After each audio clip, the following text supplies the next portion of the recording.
They bruised my wife in her nursing home. 90 days later, I owned the building and fired the director who'd been disabling the cameras. I didn't plan a crusade. I planned dinner, roast chicken, green beans, a little wine I knew Ruth could still taste on her tongue if the nurse let it touch her lips. Parkinson's had slowed her voice, but not her eyes. They still found mine and held fast like they did 50 years ago. The CNA on duty, young, tired, polite, in the way people are when they're trained to say sorry but not empowered to fix anything, checked my name on the clipboard. Visiting hours end at 7, Mr. Mercer. Then I'll take what's left. Glen Meadow smelled like disinfectant and cinnamon air freshener. The good facilities smell like lemon and bleach. Glen Meadow masked things. My boots clicked past the activity board. Bingo at 3, Bible study at 4, movie night at 6, a film no one born after 1940 would ask to watch. I set the plastic bag on the side table and unwrapped dinner, more ritual than meal. Ruth's sweater sleeve lifted when I reached for her hand. That was when I saw the bruise. Oval, dark, finger marks. I didn't say her name. I didn't say anything at all. I lifted her arm gently, turned it, traced the pattern of someone else's grip with a fingertip that had welded steel and signed checks, and held 2 newborns who'd grown into strangers and then, in their late 30s, into sons again. My breath slowed. My hands didn't shake. "Tell me who," I said to the air. Ruth blinked once, decisive. She couldn't lift her voice against the stiffness, but her eyes cut toward the ceiling corner where a black dome camera sat like a lid on a jar. "I see it," I said. "We'll get the tape." The nurse's station acted busy when I asked, which told me everything. A laptop screen glowed. A phone rang with no one in a hurry to pick it up. The charge nurse glanced at my boots, my jacket, the scars on my hands, and decided I was the variety of old man who would either shout or write a letter he'd never send. "Mr. Mercer, the cameras on East Wing had a technical issue yesterday," she said. "We're addressing it. What time did the technical issue start?" She looked down at something that might have been a schedule and might have been a blank page. "Sometime in the afternoon." "What time did it stop?" She met my eyes then. "It's intermittent." "Intermittent is a word for a problem you intend to keep," I said. "Print the incident log for room 214 from noon to 6. I'll wait." She shifted. "We can't release internal documentation without the administrator's approval. Call him. Mr. Pike's at a conference. Then call whoever's in charge of being in charge." That was the first time I saw the director's name. Daniel Pike. I wrote it in my notebook under the bruises measurements and the exact location of each mark. I drew where Ruth's sleeve ended and where the skin began to darken, because detail is the last honest witness. I left Ruth with a kiss to her forehead and the promise I never break. "I'll be back in the morning." I placed the chicken back in the bag. The wine would keep. The bruise would not. In the parking lot, a man in gray scrubs smoked behind the dumpster. He watched me watching him. "You family?" he asked. "My wife's in 214, he nodded.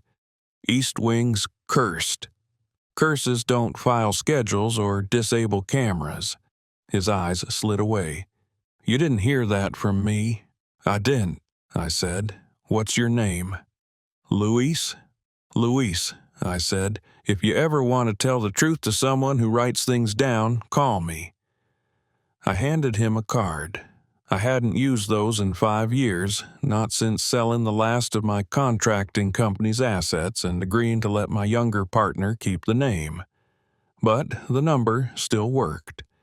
He took the card like it burned and tucked it under his badge. I drove home on instinct, headlights cutting through March sleet. The house on Bramble Drive sat the way Ruth liked it. Spare, clean, small. We downsized when stairs became enemies. I set the bag on the counter, poured myself the wine she couldn't drink, and opened the notebook I'd carried since the doctor said Parkinson's, like the name of a bridge we had to cross whether we wanted to or not. Page 1 of a new project. Title, Glen Meadow. Underlined twice.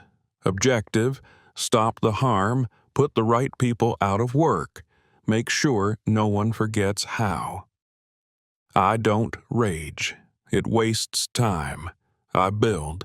Plans, bridges, cases, anything that holds when weather hits. The first plan was simple. Request records the law promised me. Incident logs for Ruth. Staffing ratios by shift. Training certificates for the last 6 months. Maintenance tickets for East Wing cameras. The words under public inspection do heavy lifting when you know where to put them. I emailed the administrator's address listed on the website, CC'd the state ombudsman, and blind copied an attorney I used to play cards with who'd made a second career suing rotten places like this. At 6:17 a.m., Glen Meadow sent its first answer. Auto reply. Thank you for contacting us. Your concern is important. Someone will be in touch within 72 hours. I was there at 8 when the receptionist unlocked the door. I'm here for my wife, I said, and for documents. She smiled at the kind of smile you give children. Our administrator will be delighted to comply with state regulations, I finished. I'll wait. I waited at Ruth's bedside. She slept as winter light slid across linoleum. I measured the bruise again with a small tape from my pocket. The edges had bloomed purple overnight. I pressed a cool cloth to her forearm and wrote the word progressing with the care of a surveyor marking grade. At 10, the director arrived. I knew he was the director because you could smell the aftershave and money. He had the smile of a man who never needed to raise his voice because the threat sat behind the molars. Mr. Mercer, he said, offering a hand I left in the air. I'm Daniel Pike. I understand you have concerns. I have bruises, I said. The concerns are yours. He arranged his features into sympathy. Unfortunately, falls happen in this population. Falls don't leave finger patterns, I said. Also, your cameras failed when my wife was falling twice. He didn't blink. Our contractor has documented a voltage irregularity in the east wing panels. We've escalated. Voltage irregularity. I wrote it down. Then you'll have the maintenance tickets for the last 90 days. I can get you a summary, he said. Releasing internal logs requires legal review. Good, I said. After legal review, they'll be clearer. He smiled, like you pet a dog you don't like. We take every allegation seriously. Allegations are for things that can't be measured, I said. This is measurable. I held up my notebook, then lowered it so he could see Ruth's arm. He didn't look. He didn't have to. Men like him teach their faces not to read what their minds file. We'll perform a quality review, he said, already stepping back. Glen Meadow remains fully compliant with state and federal regulations. Congratulations, I said. You've learned how to say nothing. He left.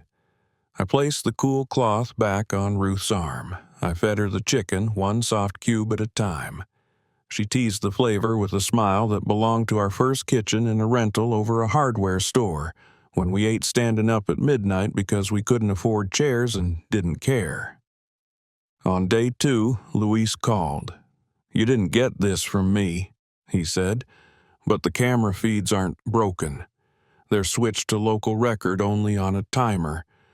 The SD cards get pulled every night." "By whom?"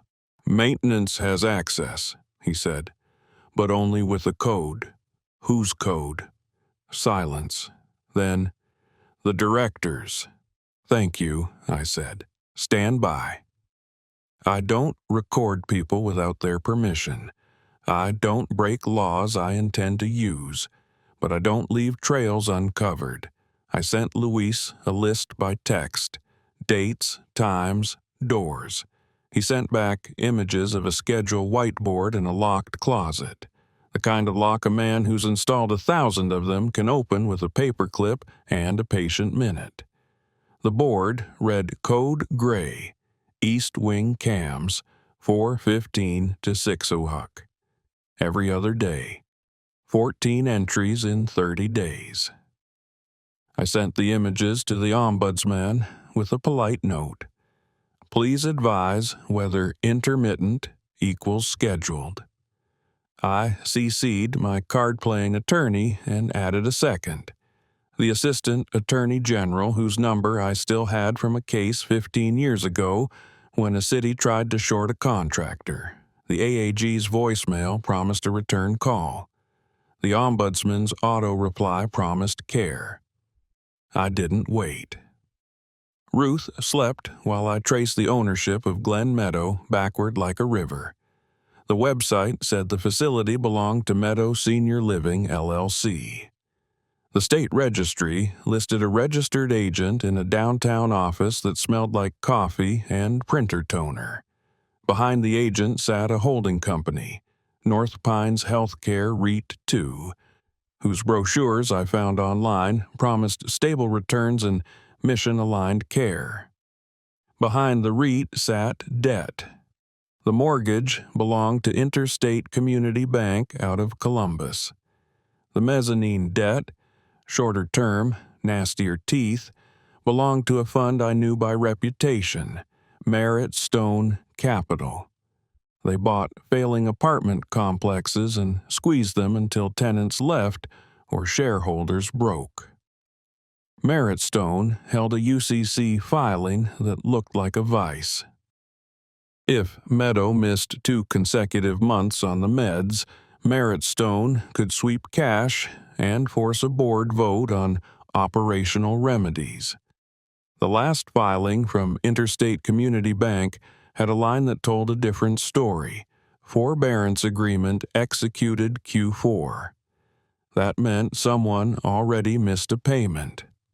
That meant someone was already on life support. Day 3, I visited a friend who had never asked me for money and never needed to.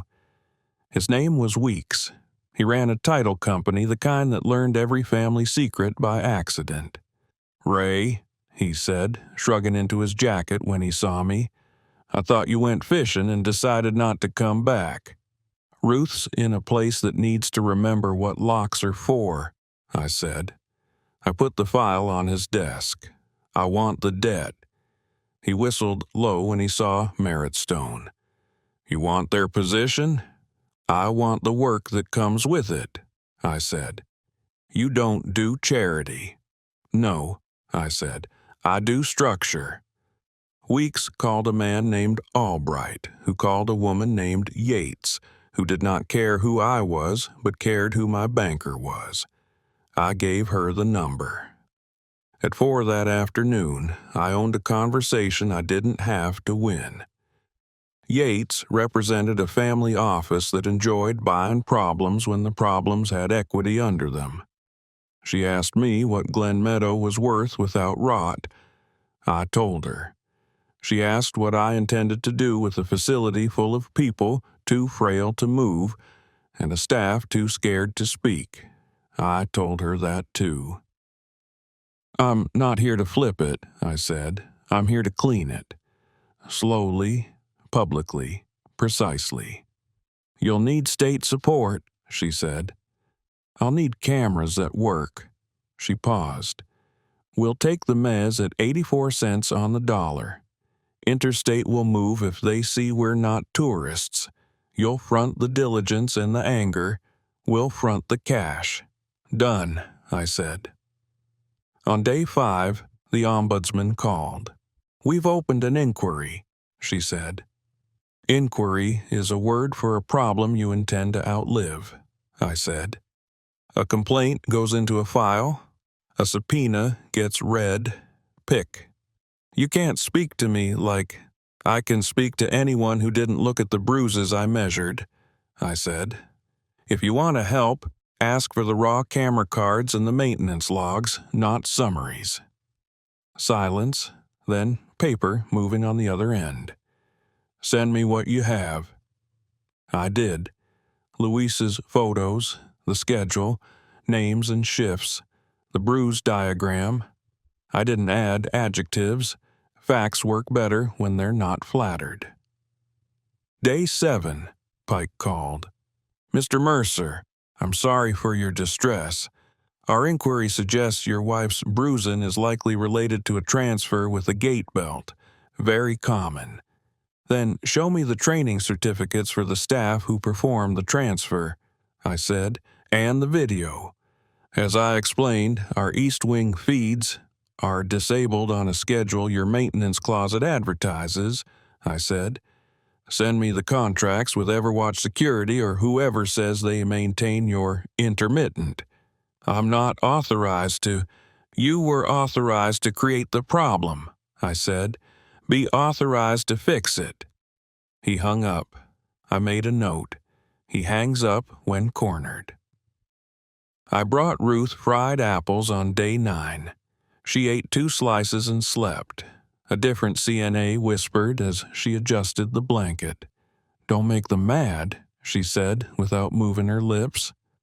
"Which them?" "The ones who work days and nights and still manage to shop at places I can't afford," she said. "You get me?" "I get you," I said. "Do you want a different job when this is done?" She didn't answer. She didn't need to. By day 12, Yates had Merit Stone on a rope. They needed liquidity. A news story about abuse was poison. She pushed. They folded. We didn't buy their charity. We bought their leverage. Yates's people executed an assignment of the meds note into a company we formed that morning, Northline Holdings. She added me to the board. "It's your crusade," she said. "We're just the sword." Interstate watched. It didn't take long. On day 15, they called Weeks. "If your client's serious, we can discuss a cooperative path," the banker said. "We don't need a fire sale. We need stability." "Your collateral is bleeding," Weeks said. "Then stop the bleeding," the banker said. We drafted a letter, polite as a winter funeral. It reminded Meadow Senior Living, LLC, of their covenants. It reminded them what happens when debt service coverage falls under 1.25. It reminded them that any abuse finding not remedied within 30 days becomes an event of default. We copied Daniel Pike. I added a postscript. Install continuous cameras with off-site storage within 7 days, or begin default cure discussions. On day 16, I met Luis in the parking lot behind the dumpster. He wore the kind of exhaustion you can't sleep off. He handed me a thumb drive. "You didn't get this from me," he said. "What is it?" "Schedules, emails. He sends the codes from a private account." I took pictures, but I got logins too. "You're risking your job," I said. "No," he said. "I'm risking the one I'll want after I tell the truth." I shook his hand. "I won't waste it." I walked to my truck and opened the lesson the way I open all of them, quietly, 1 page at a time. The drive held PDFs, shift rosters with odd gaps, payroll sheets with names that didn't match faces I'd met. Maintenance orders closed at times no one was on site, and emails. Pike to NV Personal. The initials belonged to a name on a vendor contract. Nolan Vass, principal at Novus Revenue Solutions, the consulting firm that optimized reimbursements. The emails were blunt in the way arrogant men are when they write to co-conspirators. NV. We can't keep PT minutes this high without more weekend coverage. Get me floats. I'll code the cameras to 5-day recording with local buffer only. Don't CC Nora. D. Ghosts are hungry. Add 2 CNAs to nights on paper and reclass Fitcham as therapy aid. Medicaid won't blink till next audit, and we'll be in the clear by then. Dan, hospice referral partner, wants 10 beds by May. Kick is good if we deliver. Can't do that with the state breathing down East Wing's neck. Fix the incident reports. I read each twice. I printed nothing. Printing creates trash. Trash creates discovery. I called the assistant AG and offered coffee. He remembered me. Ray, he said when he slid into the booth, leaving his jacket on so no one mistook him for off-duty. Last time we met, you were trying to make a mayor pay his road builders. Now I'm trying to make a director pay his debts, I said. I laid the thumb drive on a napkin. Chain of custody matters. This came to me from an employee. I didn't solicit stolen documents. I did read what he brought. Can I ask who? You can, I said. But you'll do more good if you don't. Not yet. He sipped his coffee. What do you want? I want 2 warrants, I said. 1 for all camera media, including local cards, and 1 for electronic communications between Pike, Vass, and the CFO. I want them served 20 minutes before a board meeting I'm about to call. And I want someone with a badge to stand beside me when I tell Pike to leave the property he used to run. He raised an eyebrow. You own it? Not yet, I said, but I will by Tuesday. He didn't smile. That was why I liked him. If the drive holds what you say, we'll move. I can get you 2 investigators. No promises on the exact timing. Timing is the whole point, I said. If Pike knows 5 minutes before I speak, he'll wipe what you need. He nodded. You've done this before. Not this, I said, but rot smells the same in City Hall or a nursing home. Day 20. Interstate agreed to assign their note at par if we wired by close of business. Yates wired. Weeks signed. Northline Holdings became the lender of record. That same day, I sent a notice of default to Meadow Senior Living, citing material breaches, inadequate supervision, failure to maintain required monitoring equipment, and falsification of records as indicated by discrepancies between payroll and staffing logs. I added the word Medicaid where it mattered. Banks nod when they hear Medicaid. So do attorneys general. Pike called 3 minutes after the courier logged delivery. Mr. Mercer, you can't do this. I just did, I said. You'll put residents at risk. Residents are at risk, I said. My wife has the map of your hand on her forearm. That's a groundless accusation. No, I said, it's a measurable fact. He hung up. Second time, same corner. On day 24, a vendor in a blue polo embroidered with Everwatch carried a cardboard box toward East Wing. I matched his stride. Installing or removing? I asked. Service, he said. I took a photo of his ID badge and called the number on his van within earshot. This is Northline Holdings, I said when a receptionist answered. We now hold the senior and mezzanine debt for Glen Meadow, Any removal or alteration of surveillance equipment triggers a security clause I'm reading to you now." I recited the clause I'd written that morning and emailed to Pike and every vendor, a clause that made removal a default and default a seizure of collateral. "Put me on with your legal," I said. The tech stood frozen with his box. "I'm just here to replace cards," he said. "No," I said. "You're here to hand those to me." He did. Chain of custody matters. I bagged the cards. I drove them across town to the AG's office and signed a form with a pen chained to the counter. I left my notebook open so the clerk could see the drawing of Ruth's bruise. I didn't say a word about it. People read what you don't explain.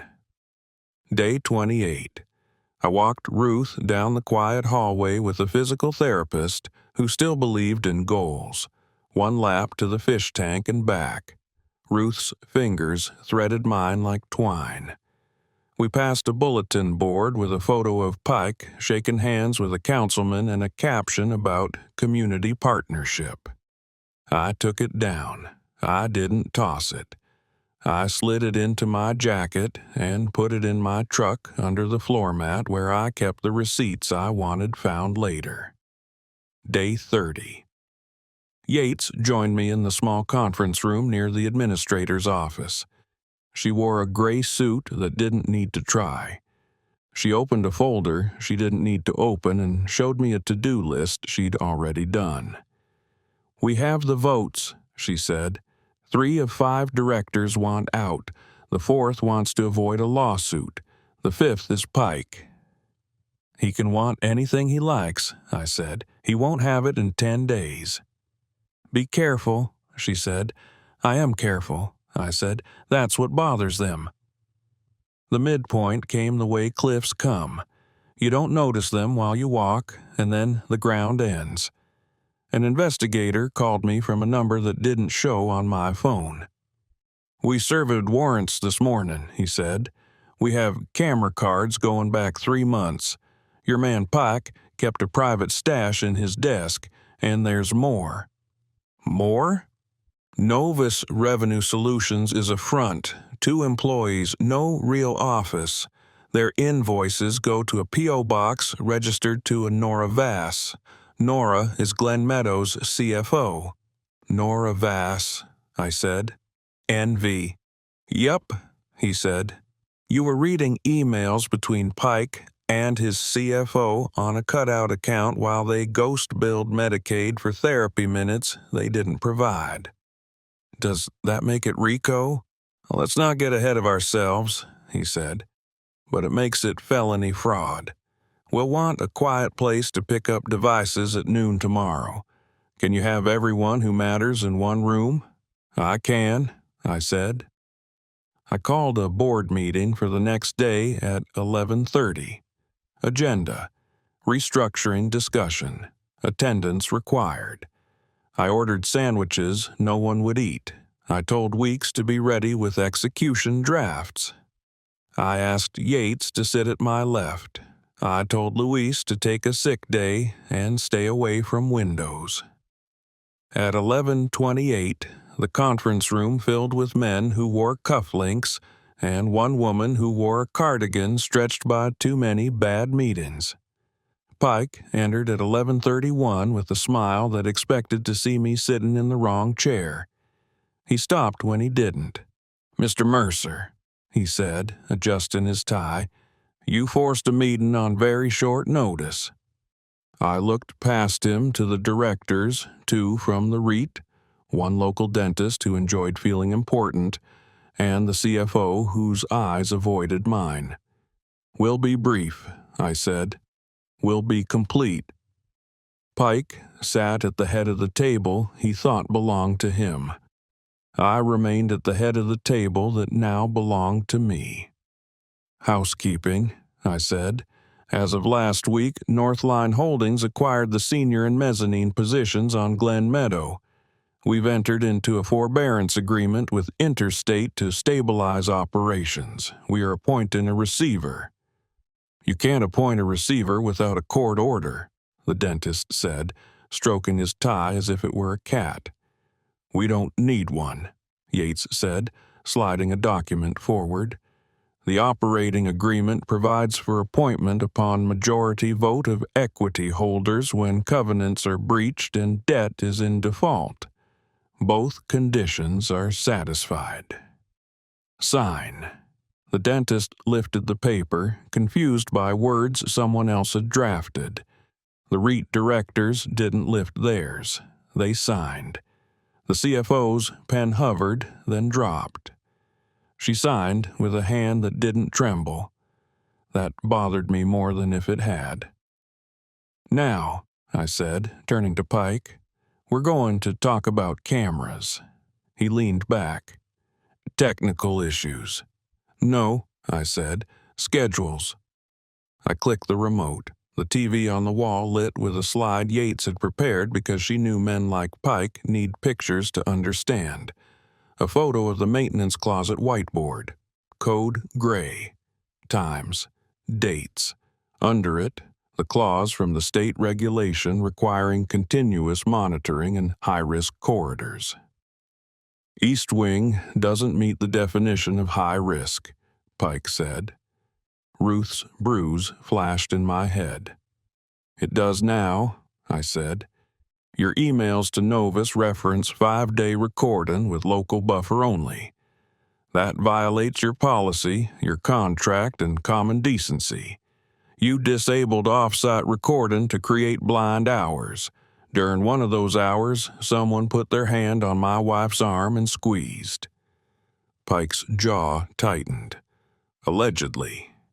An investigator stepped through the door then, quiet as a man who knows what happens next. He didn't wear a uniform.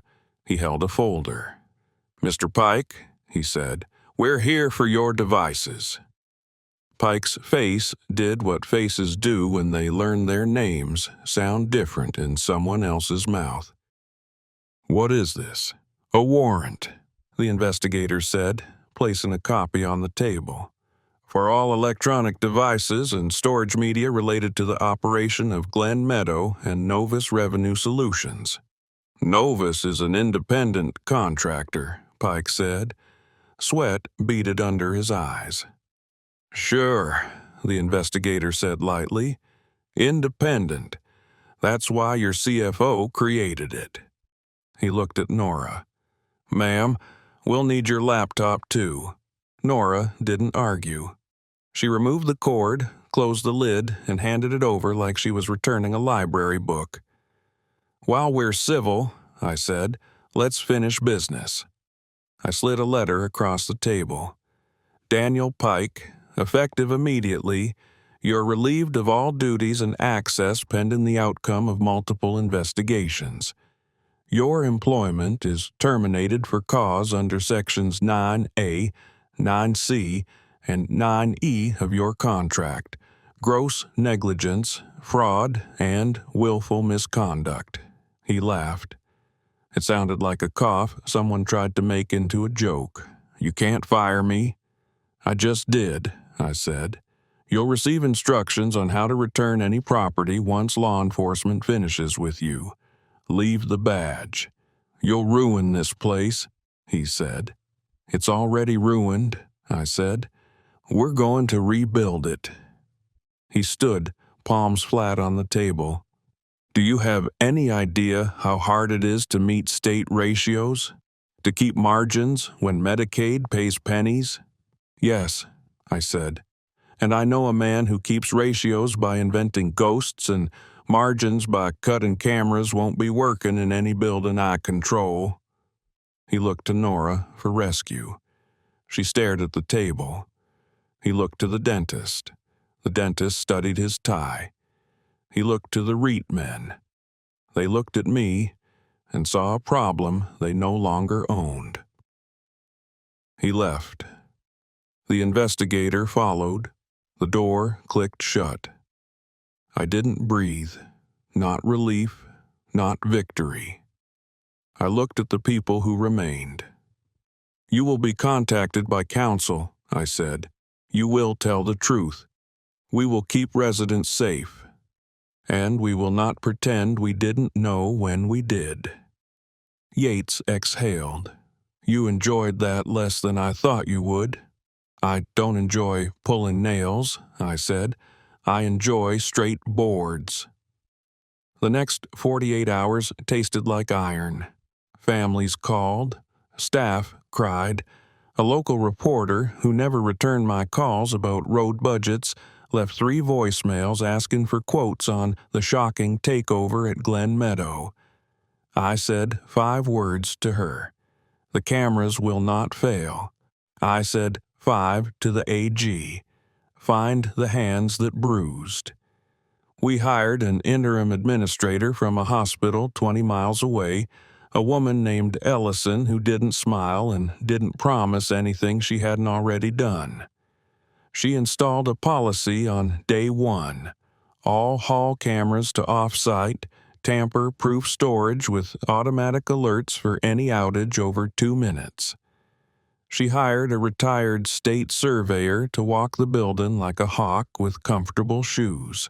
She doubled night staffing and slashed overtime because overtime hides ghosts. I moved Ruth to a room near the nurses' station. I sat with her while men installed cameras in the corners. Not domes, not fake. Real. I watched the feed from my phone at 2 in the morning and again at 4. No one liked it. That was the point. Ellison fired 6 people in 7 days. 1 for sleeping in a linen closet, 2 for falsified notes, 1 for popping a resident's shoulder during a transfer and writing it as a spontaneous dislocation, 1 for stealing oxycodone, and 1 whose fingers were the right size and whose schedule matched the missing hours on East Wing. She didn't confess. She didn't have to. The corridor camera caught her pushing Ruth too fast through a doorway and grabbing her upper arm when Ruth's shoe caught the threshold. The angle showed pressure.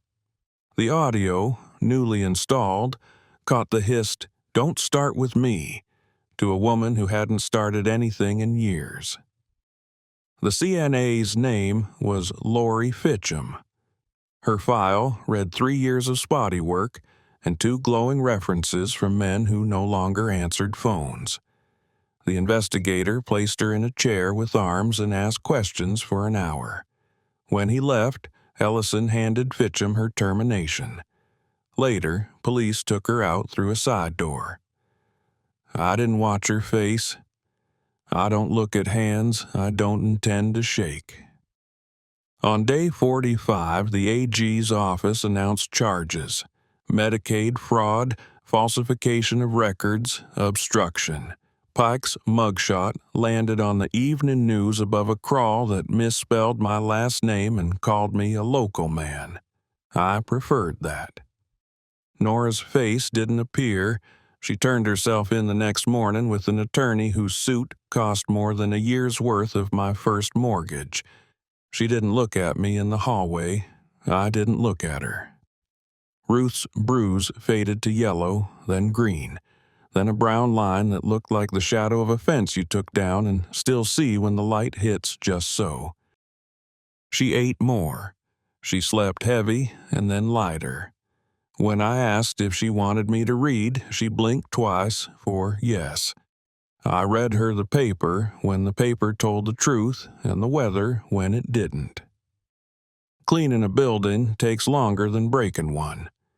We tore out the carpet in East Wing and replaced it with non-slip tile that could be mopped 3 more times a day without rotting the subfloor. We hired 2 aides for the price of 1 consultant. We put mirrors at every corner and decals on every window and brought in an occupational therapist who told us where we were stupid and how to stop being it. We also paid. Overtime debts, vendor invoices that weren't fraudulent, a nurse's claim for a torn rotator cuff denied twice by Pike's HR because denial is cheaper than stitches. North Line didn't cut corners. We moved them. Families didn't trust us at first. They shouldn't have. Trust is for after. We opened the doors at 10 every Saturday and let anyone walk through any corridor at random with a staff escort. Not because the state required it, but because light takes practice. We put the camera feed on a monitor in the lobby with a clock that synchronized with the cloud, and we hung the schedule of outages as a blank page on the wall. On day 62, a man my age with a jaw like stubborn rock stopped me at the coffee urn. "I heard what you did," he said. "I put back what should have been there," I said. "No," he said. "You took something away." "What's that?" "The assumption we can't do anything even when we know," he said. He poured his coffee and left. I didn't ask his name. I didn't need to know it to understand it. We held the first staff meeting under Ellison's rules on day 65. No pizza, no speeches, a list. 1. Cameras stay. 2. Staffing ratios published by shift where residents and families can see. 3. Therapy minutes match hands on patients or therapists go home. 4. Anyone whose phone auto-connects to Novus's old Wi-Fi SSID can look for another job. 5. If you hurt a resident, you don't work here. If you see someone hurt a resident and say nothing, you don't work here either. A man in back crossed his arms. "You can't run a facility on fear." Ellison nodded. "We're not. We're running it on rules. Fear was how your old boss kept you quiet." They didn't clap. Good. Work isn't about applause. Day 70. I drove to a small office park where a sign read Novus Revenue Solutions in vinyl letters that peeled if you looked hard enough. The door was locked and the blinds closed. A notice from the AG flapped under the tape. Premises sealed. I smiled once on the drive back, and then I was done with that too. At Ruth's bedside, I laid the day like a blueprint. "They signed," I told her. "They left. The tiles are in. The hallways will be brighter." She blinked once. Satisfaction. "Do you want to move?" I asked one afternoon when sunlight hit her eyes in a way that made the green in them fight too hard against the gray. She blinked twice. "No." "This is home?" I asked. Blink. "Yes. Home is where you repair what broke and keep it from breaking again." On day 78, I sat across from a reporter because Ellison finally said, "We need the public to know there's a new sheriff." The reporter was young and careful. "You bought a nursing home to fire one man," she said. "I bought a nursing home to fire the reasons he thought he could work that way," I said. "He was a symptom. The incentives were the disease." "What incentives?" "Ones that pay more for minutes than outcomes," I said. "Ones that reward cutting staff to hit a ratio on paper while real human beings lie in real beds waiting for someone to answer a bell." She wrote minutes versus outcomes and underlined it. "People will call you a vigilante." "Vigilantes act in the dark," I said. I turned on lights. "What about the next owner?" "I hired her." She looked up. "You're selling?" "Eventually," I said. "Ownership is a means, not a religion. The point is the building, not my name on a deed." "Why do all this?" she asked. "Because my wife's arm fit under a stranger's hand," I said, "and that stranger felt safe." On day 85, the investigator called again. "Pike pled," he said. "He'll do time. Nora cooperated. Novus is gone. We'll send you the disposition when it's public." "What about Fitcham?" I asked. "Misdemeanor plea, probation, barred from elder care work," he said. "Not enough for you, I know." "Enough for today," I said. On day 90, at 9 in the morning on the dot, I walked into the small auditorium off the lobby with Ellison and Yates. Staff filled the chairs and stood along the back wall, arms folded, hands in pockets, faces blank the way you make them when you're not sure if the next hour is a party or a funeral. I took the podium and placed a single sheet of paper on it. I didn't need to read it. I just needed a place to rest my hand. "My name is Raymond Mercer," I said. "My wife lives here. She was hurt here. For 90 days we've been building something different. Today, we finished the beginning." I turned to face the side door. 2 uniformed officers stood there, not for spectacle, for order. Behind them, a man in a suit I recognized from the first day stepped in, because men like him can't imagine a room they don't deserve. Pike's eyes scanned the crowd, found friends, and landed on me. "Mr. Pike," I said, my voice carrying because the microphone worked the way it was supposed to, "this is a staff meeting. You're not staff." He smiled like he knew secrets. "I'm here for my personal effects." "They're boxed," Ellison said. "They'll be delivered after the AG finishes." He took a step toward the aisle. The officers didn't move. He stopped. His hands twitched. He looked smaller than his mugshot made him. I turned back to the staff.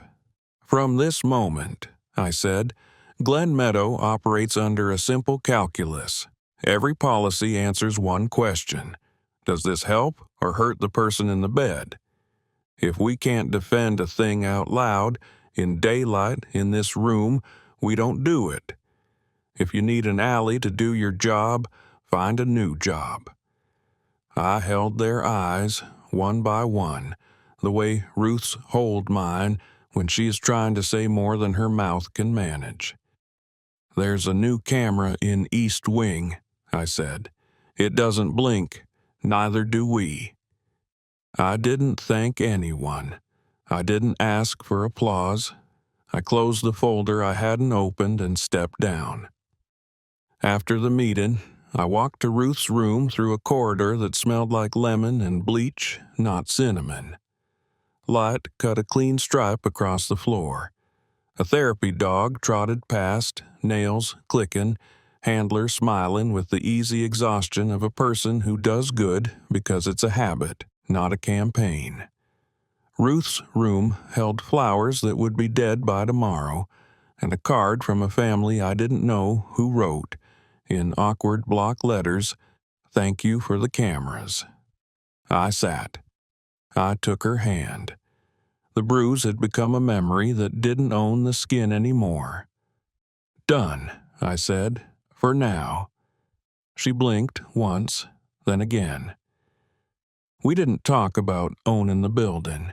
We didn't talk about firing anyone. We talked the 3 words a man who has swung hammers and signed loans and held a world together learns to love before he learns to speak. We're still here. 2 weeks later, the state surveyors arrived unannounced.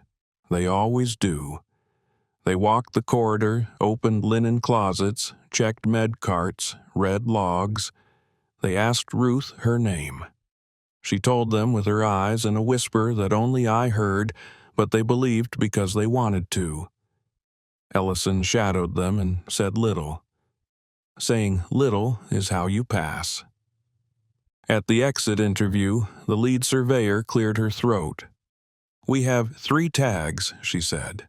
"Minor, corrected on site, no pattern of harm."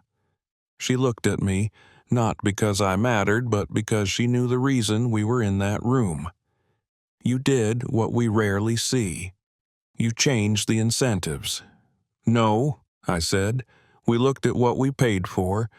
We decided we wanted something else." I didn't write a book. I didn't give a speech at a charity gala. I wrote checks to a capital fund with a condition. No cameras off-site, no money. I met a man in a different county who'd lost his mother to a fall that wasn't a fall, and we set him up with Yates and Weeks because bridges carry weight when they cross more than one river. On the first snow of November, I took Ruth to the solarium to watch flakes stick to the glass. She lifted her hand to the window where cold met warm and left a print that looked like a blueprint thumb. I matched it with mine on the other side. 2 shapes, 1 plan. They'll bruise someone again somewhere, I said, because truth deserves its name. She blinked. Not yes, not no, just here. I'll be ready, I said. Cold, ruthless, if that's what you call a man who puts his anger to work. Ready, because the cameras stay and the floors don't lie. And anyone who touches a forearm like that will find a room filled with people who don't blink. When I closed my notebook that night, the title page read the same but felt different. Glen Meadow, underline once, objective, keep it that way. My grandpa's worst really happened. I believe him. If you want more true tales stories like this, hit subscribe.